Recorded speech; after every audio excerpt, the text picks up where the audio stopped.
తొలుత అవిఘ్నమస్తనుచు ధూర్జటి నందన నీకు మృక్కెదన్ ఫలితము సేయుమయ్యా నిన్ను ప్రార్థన చేసెద ఏకదంత నావల పలిచేతి ఘంటమున వాక్కున నెప్పుడు బాయకుండు మీ తలపున నిన్ను వేడెదను నా తలపున నిన్ను వేడెదను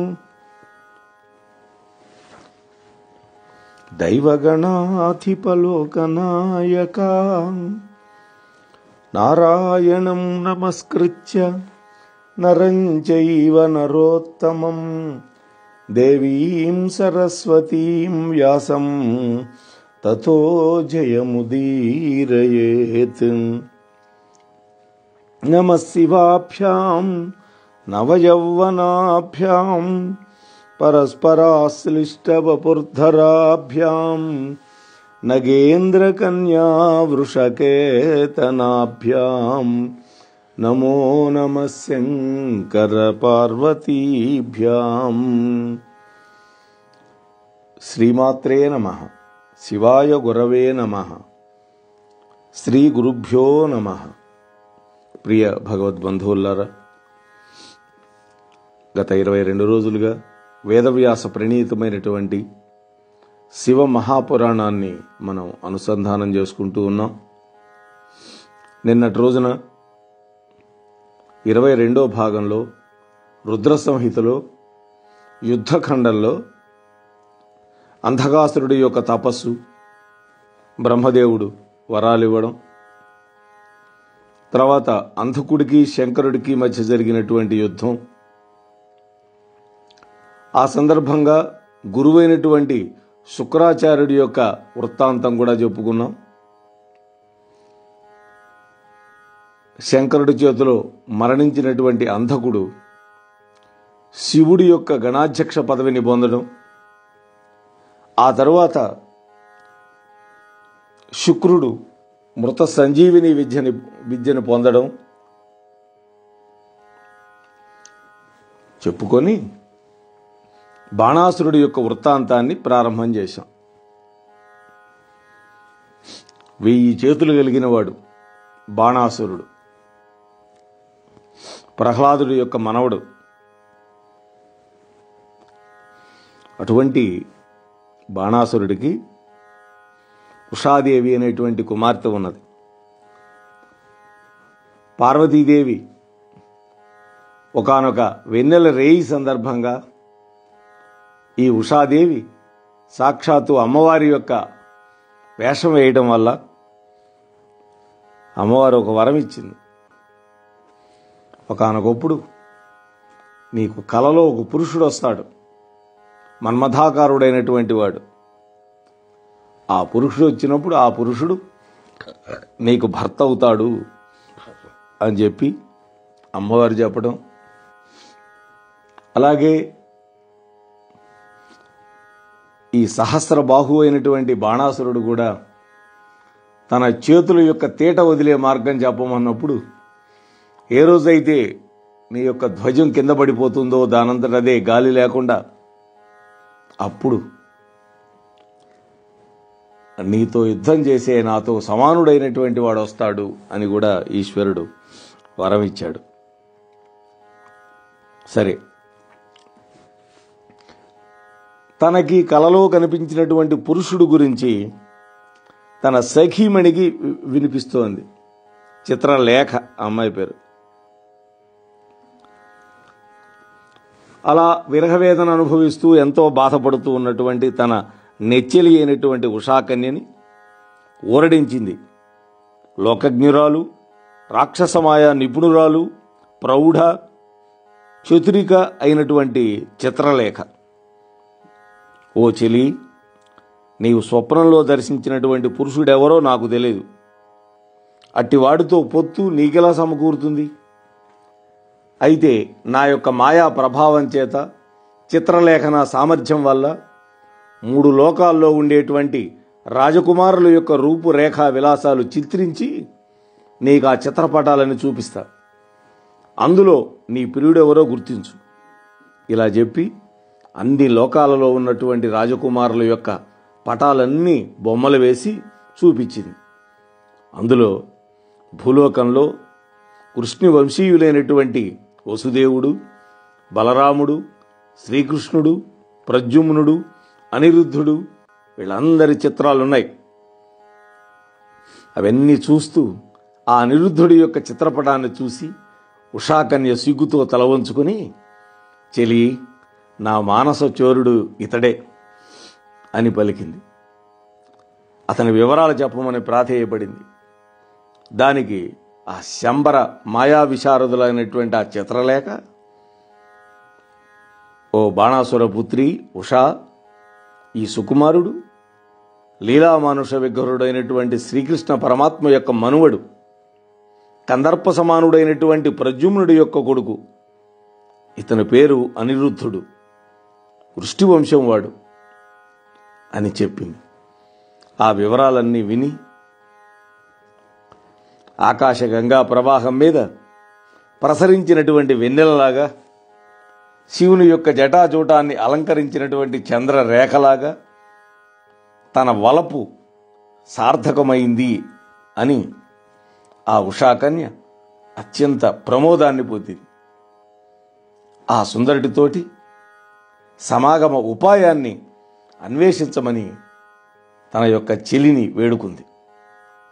వయసు పొంగులో వలపు సందడికి నిగ్రహించుకోలేక కన్నుల నుండి నీరు నిండగా చేతులెత్తి ప్రార్థించింది, ప్రాధేయపడింది. ఆజ్ఞాపించవచ్చు, కానీ ప్రార్థించింది. వెంటనే ఆ చిత్రలేఖ తన యొక్క యోగ విద్యా ప్రభావం వల్ల ఆకాశ మార్గంలో ద్వారకా నగరానికి వెళ్ళిపోయింది. అక్కడ అద్భుతమైన హంసతూలికా తల్పం మీద పవళిస్తున్నటువంటి విష్ణువా, అంటే శేషపాన్పు మీద నిద్రపోయే విష్ణుదేవుడా అన్నట్లుగా శయన మందిరంలో పాన్పు మీద నిద్రిస్తున్నటువంటి అనిరుద్ధ కుమారుణ్ణి తన యొక్క తామస యోగా ప్రభావంతో అంధకారంలో ముంచిపడేసింది. వెంటనే మంచంతో సహా ఉషాకన్య యొక్క పడగదికి చేర్చేసింది. స్వప్నంలో కనిపించినటువంటి నిధిని నిజ జీవితంలో పొందినటువంటి నిరుపేదవాడిలాగా ఆ అనిరుద్ధుడి యొక్క సమాగమానికి ఆనందపడింది ఉష. తెలతలవారుతుండగా తిరిగి అనిరుద్ధ కుమారుణ్ణి ద్వారకా నగరానికి చేర్చింది చిత్రలేఖ. ఇలా ప్రతిరోజు ఈ రహస్య ప్రణయం కొనసాగుతూ ఉంది. రాత్రిపూట తీసుకొస్తున్నది, మళ్ళీ ఉదయాన్నే వదిలిపెట్టేస్తున్నది. ఒక రోజున ఈ విషయం బయటకు పొక్కి బాణాసురుడికి చెవికి చేరింది. ఈ మాటలు విన్న వెంటనే భగ్గున మండిపడ్డాడు బాణుడు. తక్షణమే అనిరుద్ధుడిని బంధించమని భటులను పంపించాడు. శ్రీకృష్ణుడి యొక్క పౌత్రుడి యొక్క పరాక్రమం ముందు భటులు నిలబడలేక పారిపోయారు. వెంటనే బాణుడు తానే నాగాస్త్రంతో బంధించి కారాగారంలో పడేశాడు. ఈ వార్త ద్వారకా నగరానికి చేరింది. అక్కడ ఉన్నటువంటి స్త్రీజనం అంతా కూడా దుఃఖపడ్డారు. వాళ్ళందరూ శ్రీకృష్ణ పరమాత్మతో మొరపెట్టుకున్నారు. వెంటనే ఆయన గరుడుని స్మరించాడు. బలరాముడు, ప్రద్యుమ్నుడు, యూధానుడు, సాంబుడు, సారణుడు, గదుడు, నందుడు, భద్రుడు ఇత్యాది యాదవ వీరులు వెంటరాగా ససైన్యంగా బాణుడిపైకి యుద్ధానికి వచ్చేశాడు కృష్ణుడు. రుద్రుణ్ణి ముందర పెట్టుకొని బాణుడు యుద్ధానికి సిద్ధంగా నిలబడ్డాడు. ఎందుకని? రుద్రుడు ఆయనకి రక్షకుడుగా ఉన్నాడుగా. నగరంలో ధర్మయుద్ధం మొదలైంది. శ్రీకృష్ణుడు రుద్రుడితోటి, ప్రద్యుమ్నుడు కుమారస్వామితోటి, బలరాముడు కూష్మాండ కోపకర్ణులతోటి, సాత్యకి బాణాసురుడితోటి, గరుత్మంతుడు నందితోటి ద్వంద్వ యుద్ధానికి తలపడ్డారు. కేవలం శివుడొక్కడే కాదు, శివ కుటుంబం, శివుడి యొక్క గణాలు అందరూ కూడా యుద్ధంలో పాల్గొన్నారు. యుద్ధం అంటే పండగని భావించే యాదవ వీరుల చేతిలో రుద్రంగణం అలసట పొందింది. దానిని గమనించినటువంటి రుద్రుడు కుపితుడై వాళ్లల్లో ఉత్తేజాన్ని నింపుతూ గొప్ప సింహనాదం చేస్తూ వచ్చి గోవిందుడి యొక్క ముందు నిలబడ్డాడు. వాళ్ళిద్దరి మధ్య భయంకరమైన యుద్ధం జరిగింది. ఆ యుద్ధంలో రుద్రునిని మార్కొనలేమని భావించినటువంటి వాసుదేవుడు 2 చేతులు జోడించి ఆ రుద్రుని స్తుతించాడు. హే శంకర, బలగర్వితుడైనటువంటి ఈ బాణుడి యొక్క సహస్ర బాహువులను నరకటానికి నీ ఆజ్ఞను అనుసరించి వచ్చినటువంటి కింకరుని నేను.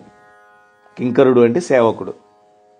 నీ శాపం వృథా కాకూడదు, దయించి తప్పుకో, నీ శాపాన్ని నేను నెరవేరుస్తాను. ఇది ఆయన మాట. దానికి శంకరుడు నవ్వి, మాధవా, నీవన్న మాట నిజమేనయ్యా. అంతకంటే ముందు నీ నగర రక్షకుడుగా ఉండి నిన్ను రక్షిస్తానని ఈ బాణుడికి నేను వరమిచ్చానే. నేను భక్త పరాధీనుణ్ణి.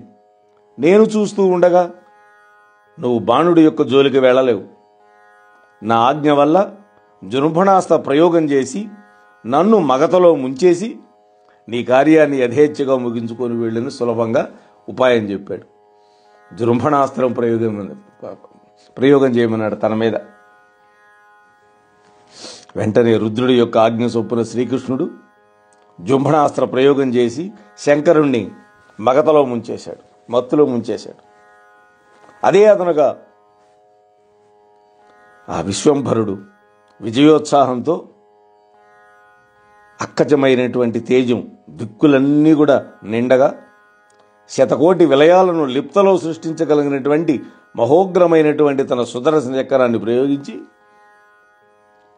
ఆ బాణుణ్ణి కేవలం 4 భుజాలు మాత్రమే మిగిలేటట్టు చేశాడు.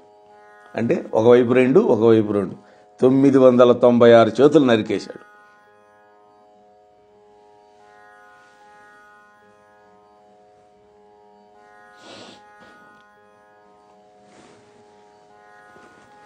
ఆ చంద్రశేఖర మనోరంజితమైనటువంటి తాళ లయానుబద్ధ మృదంగ వాద్యానుకుల అంగుళ్యాభిరామము అయినటువంటి ఆ సహస్ర బాహువులని భగవంతుడి శంకరుడికి ఆనందం కలిగించే మృదంగాన్ని వాయించినటువంటి చేతులవి. ఆయన అరటి బోదెల్లాగా ఖండించి పడేశాడు.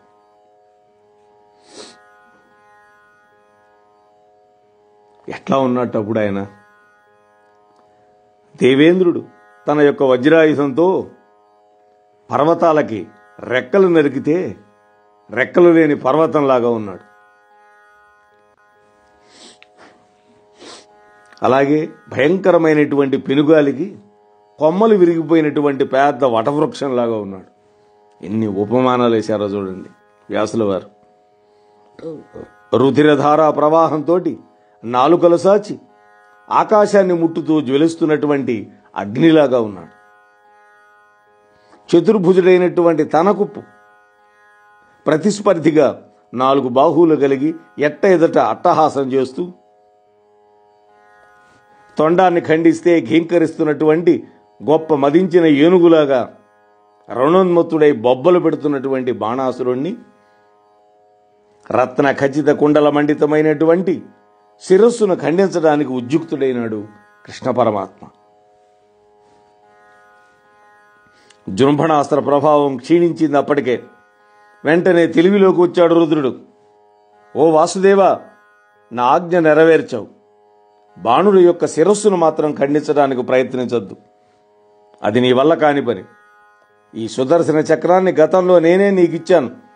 దాన్ని వెంటనే ఉపసంహరించు అని ఆజ్ఞాపించాడు భక్తవశంకరుడు. ఆయన దుఃఖంతో కుమిలిపోతూ ఉన్నటువంటి బాణుడి దగ్గరికి వెళ్ళి తన యొక్క ప్రశస్తమైన హస్తాలతోటి అతని యొక్క దేహాన్ని స్పృశించాడు శివుడు. అప్పుడు ఆ బాణాసురుడికి దేహబాధ లేకుండా పోయింది. శ్రీకృష్ణుడితోటి మైత్రిని ఘటింపజేశాడు. తన నివాసానికి వెళ్ళిపోయాడు శంభుడు. ఆ తరువాత ఒకనొక శుభముహూర్తంలో సకల యాదవుల సమక్షంలో ఉషా అనిరుద్ధుల యొక్క వివాహం అద్భుతంగా కన్నుల పండుగగా జరిగింది. ఘనంగా సారిపెట్టి కూతుర్ని అల్లుణ్ణి సాగనంపాడు బాణాసురుడు. నూతన వధూవరులను వెంట పెట్టుకుని మహావైభవంతో ద్వారకానగర ప్రవేశం చేశాడు శ్రీకృష్ణ పరమాత్మ. తన ఇష్టసఖి మహాయోగిని అయినటువంటి చిత్రలేఖను కూడా తనతో పాటు వెంట పెట్టుకుని వెళ్ళింది ఉషాదేవి.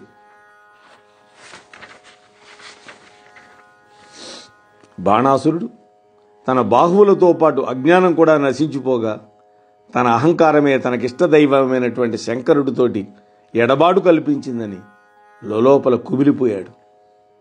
అప్పుడు నంది వచ్చి ఊరడించాడు. ఓ బాణా, నీవు గొప్ప శివభక్తుడివి, అందులో సందేహం లేదు. మేఘాలు నీటిని మోసుకొచ్చి కాలానుగుణంగా వర్షించినట్లుగా కర్మలు కూడా కాలానుగుణమైనటువంటి ఫలితాలు ఇస్తాయి. వాన రాకడ తెలియనట్లే కర్మ పోకడ ఫలసిద్ధి కూడా తెలియదయ్యా. సర్వమునకు ఈశ్వరుడే కర్త. జరిగిన దానికి విచారించద్దు. మనస్సును ఆ ఆదిపురుషుడి యందు లగ్నం చేసి ఆయనకు నిత్యోత్సవాన్ని జరిపించు. నీ నగరంలో ఆయన్ని ప్రసన్నుని చేసుకో. అప్పుడు నీకు శాశ్వతమైనటువంటి మేలు జరుగుతుంది అని ఓదార్చి సలహా చెప్పి అదృశ్యమైపోయినాడు నందీశ్వరుడు.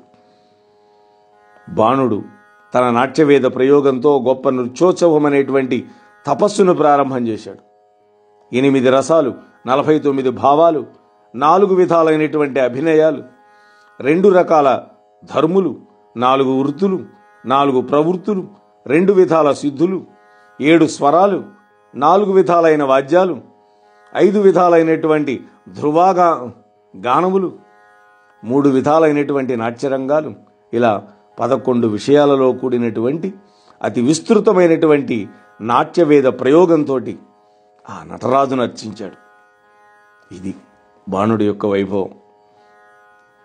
సూతుడు చెప్తున్నాడు ఋషులతోటి, ఓ మహర్షులారా, ఈ నాట్యవేదం చతుర్వేద సమన్వితమైంది. దేవతల యొక్క కోరిక మీద దీనిని తొలిత నిర్మించినటువంటి వాడు బ్రహ్మదేవుడు. చూడటానికి వినడానికి కూడా వీలైంది. ఇది చతుర్విధ పురుషార్థాలను సాధించడానికి అద్భుతమైన సాధనం, ప్రదర్శించడానికి అనుకూలంగా ఉంటుంది. ఆగునాయన, ఒక్క వినోదాన్ని సృష్టించి ఇవ్వవలసిందిగా దేవతలు కోరారు. ఒక్కసారి నాయన, వింటున్నారు కదా ఋషులారా, ఇటువంటి ఒక వినోదాన్ని, ఒక ఆటను సృష్టించి ఇవ్వమని దేవతలందరూ కోరితే, సర్వమైనటువంటి విజ్ఞానానికి వేదమే మూలం కాబట్టి ఋగ్వేదం నుండి సాహిత్యాన్ని, సామవేదం నుండి సంగీతాన్ని, యజుర్వేదం నుండి అభినయాన్ని, అథర్వణ వేదం నుండి రసాన్ని గ్రహించి పితామహుడైనటువంటి బ్రహ్మదేవుడు ఈ శాస్త్రాన్ని నిర్మించాడు. దీనిని భూలోకానికి తెచ్చినవాడు భరతముని. భా అంటే భావము, రా అంటే రాగము, తా అంటే తాళము, అంటే మాట, పాట, ఆట. ఈ మూడింటి యొక్క సమ్మేళనమే భరతం. దీన్ని మించినటువంటి విద్య లేదు. ఇందులో లేనిది కూడా లోకంలో లేదు. 108 కరణాలను, ఆ కరణముల కూడికచే ఏర్పడే 32 అంగహారాలను, కరణ అంగహారముల యొక్క యోగంచే సిద్ధించే పిండీబంధాలను ప్రదర్శిస్తూ నృత్యం చేసి శంకరుణ్ణి అర్చించాడు బాణుడు. పతాకము, త్రిపతాకము, కర్తరీముఖము, ఇటువంటి 24 అసంయుత హస్తాలని, అంజలి, కపోత, కర్కట, స్వస్తిక ఇట్లాంటి 13 ముద్రలని, చతురశ్ర, ఉద్వత్త, తలముఖ ఇత్యాది 30 నృత్తహస్తాలను చూపిస్తూ గీత వాద్యాలతోటి నృత్య విలాసి అయినటువంటి శంకరుణ్ణి సంతోషపడేటట్టుగా చేశాడు.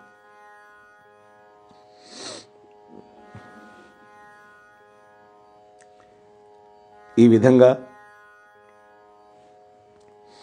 బాణుడి యొక్క ప్రయోగంలో విధిగా పాటింపవలసినటువంటి ప్రమార్జనము అంటే వింటిని సరిచూసుకోవటం, ఆదానం అంటే తూణీరం నుండి బాణాన్ని గ్రహించటం, సంధానము అంటే బాణాన్ని వింటికి సంధించటం, మోక్షము అంటే బాణాన్ని విడిచిపెట్టడం, ఈ 4 ధనుష్కరణాలను అభినయించి బాణుడు ఆ శివుణ్ణి సంతుష్టాంతరంగుణ్ణి చేశాడు.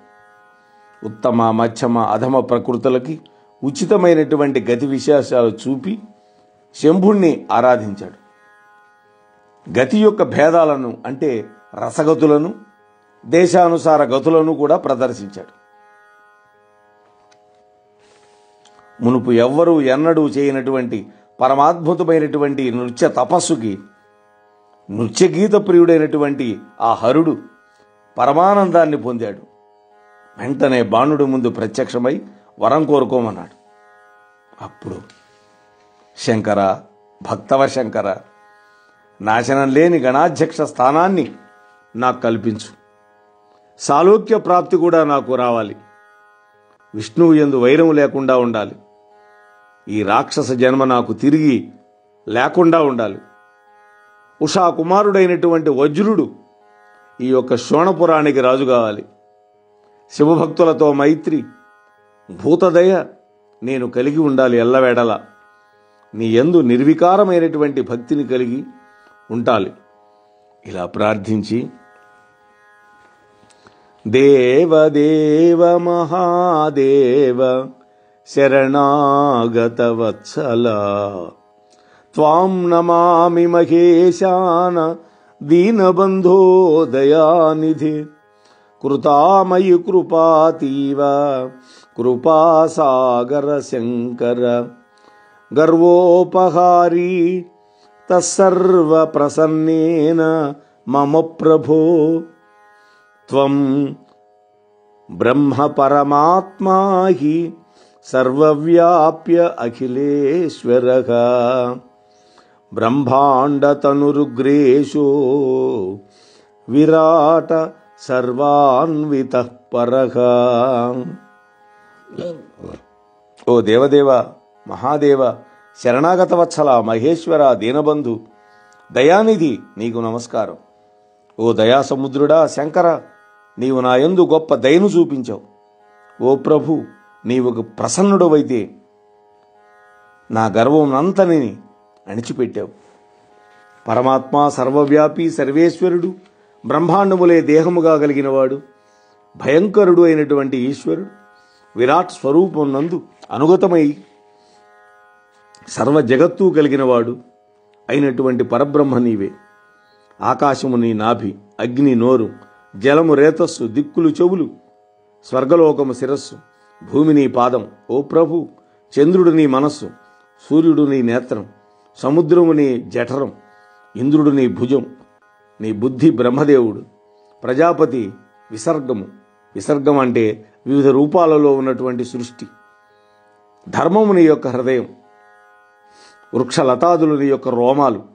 ఓ నాథ, మేఘాలు నీ కేశాలు, 3 గుణములు నీకు కన్నులు, సర్వస్వరూపుడు అయినటువంటి పురుషుడు నీవే.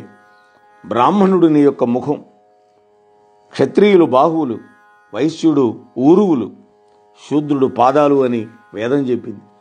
ఓ మహేశ్వర, సర్వజీవులచే సర్వకాలముల యందు ఉపాసింపదగినటువంటి దైవము నీవే. మానవుడు నిన్ను సేవించి నిశ్చయంగా శ్రేష్టమైనటువంటి మోక్షాన్ని పొందుతాడు. ఆత్మరూపుడు, ప్రియుడు, ఈశ్వరుడు అయినటువంటి నిన్ను ఏ మానవుడైతే విరుద్ధములైనటువంటి ఇంద్రియ భోగాల కోసం వెడనాడుతాడో వాడు అమృతాన్ని పరిత్యజించి విషమును భక్షించేవాడవుతాడు.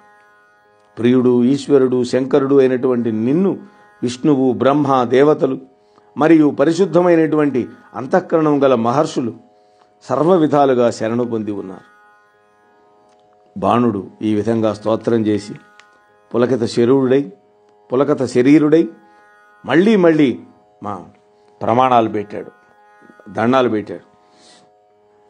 అప్పుడు అనుగ్రహంతో శంభుడు, నాయనా, నీ కోరికలన్నీ నెరవేరుగాక అని పలికి అంతర్ధానమైనాడు. బాణుడు మహాకాల పర్యంతము చిరంజీవి అయి మహదానందాన్ని పొంది వర్ధిల్లాడు. నేటికి హిమాలయ గిరిశిఖరంలో ఉన్నటువంటి కేదారం అనే పవిత్ర భూమి దగ్గర శోణనగరం బాణుడి యొక్క కోట, ఉషా కళ్యాణ మండపం మొదలైనటువంటి చిహ్నాలన్నీ చెక్కు చెదరకుండా ఉన్నాయి అక్కడ. కేదారం అనే శబ్దానికి స్వర్గానికి ద్వారం అని అర్థం. కృతయుగంలో వైరాగ్యపీఠం అనే పేరుతోటి ఒక శైవపీఠం అక్కడ ఉండేది. అదే పీఠం బాణుడి యొక్క కాలంలో ఉషామఠంగా వాసికెక్కింది. ఆ పీఠాధిపతి అయినటువంటి జగద్గురు ఆనందలింగ జంగమ భగవత్పాదుల వారి యొక్క సన్నిధిలో ఉషాదేవి అన్ని విద్యలు నేర్చుకుంది. ఆ పీఠానికి అనేక ధన కనక వస్తు వాహనాలను సమర్పించింది ఆ ఉషాదేవి. అప్పటి నుండి ఆ పీఠం ఉషామఠంగా ప్రఖ్యాతమైంది. కొంతమంది ఊఖీ మఠం అని కూడా అంటారు. శంకరుడు పార్వతితో కూడి శోణనగరంలో ఉన్నటువంటి కాలంలో ఉషాదేవి పార్వతీదేవి వద్ద నర్తన విద్యను నేర్చుకుంది. సౌరాష్ట్ర ప్రదేశంలో ద్వారకా నగరంలో ప్రచారం చేసింది. అక్కడికి వెళ్ళింది కదా కోడలుగా. అందువల్ల నాట్యశాస్త్రాన్ని ప్రవర్తింపజేసిన వాళ్ళల్లో ఉషాదేవి ప్రసిద్ధురాలు. ఇక ఆ కథను అక్కడికి ముగించి గజాసురుడి యొక్క వృత్తాంతాన్ని మొదలుపెట్టారు సూత పౌరాణికులు. ఓ మహర్షులారా, పూర్వం దేవతల యొక్క హితాన్ని కోరి దుర్గాదేవి యుద్ధంలో మహిషాసురుణ్ణి సంహరించింది. అది మనం దేవీ భాగవతంలో చెప్పుకున్నాం. అలాగే దేవి సప్తశతిలో కూడా చెప్పుకున్నాం. మార్కండేయ పురాణ అంతర్గతమైంది. ఆ మహిషాసురుడు కుమారుడు గజాసురుడు తండ్రిని సంహరించాడు అని కుపితుడై దేవతల మీద ద్వేషాన్ని పూనుకొని వాళ్ళని సాధింపాలి అని బ్రహ్మదేవుడి గురించి తపస్సు చేశాడు. వాడి యొక్క తపస్సుకి లోకాలన్నీ క్షోభించిపోయినాయి. అప్పుడు దేవతలంతా బ్రహ్మదేవుడితో మొరపెట్టుకున్నారు. అప్పుడు బ్రహ్మ ప్రత్యక్షమై నీ అభీష్టాన్ని వెల్లడించమని ఆ గజాసురుణ్ణి అడిగాడు. అప్పుడు వాడు అన్నాడు, హే విధాత, కామానికి లొంగిపోయినటువంటి స్త్రీ పురుషుల చేతిలో నాకు మరణం లేకుండా ఉండుగాక అని కోరాడు వాడు. అంటే కామానికి లొంగని వాడై ఉండాలి. స్త్రీ కానీ పురుషుడు కానీ ఇద్దరిని పెట్టాడు. ఇద్దరిలో ఎవరైనా సరే కామానికి లొంగని వాళ్ళు నన్ను చంపాలి అని వరం కోరుకున్నాడు. తథాస్తు అన్నాడు బ్రహ్మ. అంతర్ధానం అయిపోయినాడు.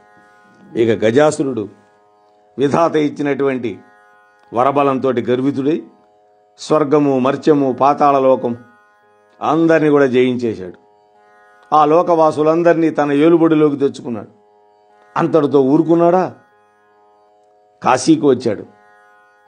అక్కడ నివసించే బ్రాహ్మణులను, శివభక్తులను హింసించడం మొదలుపెట్టాడు. అప్పుడు ఇంద్రాది దేవతలందరూ కూడా రుద్రుడి దగ్గరికి వెళ్ళి రక్షించమని కోరుకున్నారు. వెంటనే రుద్రుడు త్రిశూలాన్ని ధరించి గర్జిస్తూ గజాసురుడితో యుద్ధానికి సిద్ధమై అతను ముందు నిలబడ్డాడు. అంతవరకు తన పరాక్రమానికి ప్రతిఘటన లేకుండా సంచరించినటువంటి ఆ గజాసురుడు రుద్రుణ్ణి చూచి మహోగ్రుడై భీకరమైనటువంటి తన కరవాలాన్ని చేతబట్టి, ఈ రోజున నా చేతిలో నీకు మరణం తథ్యం అంటూ మీదికి దూకాడు. సర్వజ్ఞ శేఖరుడైనటువంటి శంకరదేవుడు వాడి యొక్క అజ్ఞానానికి మనస్సులో నవ్వుకొని తన యొక్క నిశితమైనటువంటి త్రిశూలాన్ని గుచ్చాడు. వాడిని గొడుగుల ఆకాశంలో నిలబెట్టాడు. మహేశ్వరుడి చేతిలో మరణమే మహాప్రసాదంగా భావించినటువంటి ఆ మహిషాసుర పుత్రుడు గజాసురుడు శూలం పైన ఉంటూనే అంధకాసుర వైరిని అనేక విధాలుగా స్తోత్రం చేశాడు. దానికి ప్రసన్నుడైనటువంటి శివుడు వరం కోరుకోమన్నాడు. వెంటనే వాడు, ఓ దిగంబర, అంటే దిక్కులనే అంబరంగా కలిగిన వాడా అని అర్థం, అంతేగాని మొండి మొలవాడా అని కాదు అర్థం. మహేశ్వర, నీ శూలం యొక్క అగ్ని వల్ల పావనమైనటువంటి నా శరీరం, నా చర్మం ఉందే, నా శరీరం మీద ఉండే చర్మం, దాన్ని నువ్వు వస్త్రంగా ధరించు అన్నాడు వాడు. దుకూలము అంటే వస్త్రం. 9,000 యోజనాల పొడవు, అంతే వెడల్పు గల సుందరమైనటువంటి ఈ చర్మం నీ శరీర పరిమాణానికి తగినట్లుగా ఉంటుంది. అంటే శంకరుడు కూడా అంత పెద్ద దేహం ఉన్నది అని. 9,000 యోజనాల పొడవు, 9,000 యోజనాల వెడల్పు. ఒక యోజనం అంటే కొంతమంది 8 మైళ్ళని, కొంతమంది 2 మైళ్ళని, రకరకాలుగా ఉన్నాయి. ఇది నీకు ప్రాణవల్లభ అయినటువంటి ప్రియురాలి యొక్క స్పర్శలాగా నీ శరీరానికి సుఖం ఇస్తుంది. ఎల్లవేళలా కుసుమ కోమలంగా ఉంటుంది, సుగంధాన్ని వెదజల్లుతుంది. చర్మం అయినప్పటికీ కూడా ఇది సర్వకాల సర్వావస్థల యందు నిర్మలంగా ఉండి నీకు శ్రేష్టమైనటువంటి అలంకారం అవుతుంది. ఓ ఫాలలోచన, నా తపస్సు యొక్క అగ్నికి 3 లోకాలు కమిలిపోయాయి గాని నా శరీరం వన్నె మాత్రం తగ్గల. సరికదా అధికమైంది. ఇది పుణ్యగంధనిధి శంకర. నా శరీర పుణ్యనిధి కాని ఎడల సమరంలో నీతోడి సంపర్కం నాకెలా కలిగేది? ఈనాటి నుండి నీకు కృత్తివాసుడు అనేటువంటి నామం కలుగుతుంది. కృత్తివాసుడు అంటే గజ చర్మాన్ని ధరించినవాడు. ఇలా ప్రార్థించినటువంటి గజాసురుడి యొక్క అభీష్టాన్ని నెరవేర్చి శివుడు ఆశీర్వదించాడు. ఓ గజాసుర, ముక్తి సాధనమైనటువంటి ఈ కాశీక్షేత్రంలో నీ పుణ్య శరీరం సర్వులకి ముక్తినిచ్చే కృత్తివాసేశ్వర నామధేయంతో ఒక లింగమై ప్రసిద్ధి చెంది శాశ్వతంగా ఉంటుంది అన్నాడు. కృత్తివాసేశ్వరుడు ఇలా పలికి ఆ గజాసురుడి యొక్క చర్మాన్ని ప్రేమగా ధరించాడు ఆ గిరిజా మనోహరుడైనటువంటి శంకరుడు. ఈ గజాసుర సంహార గాథ పరమ పవిత్రమైనది.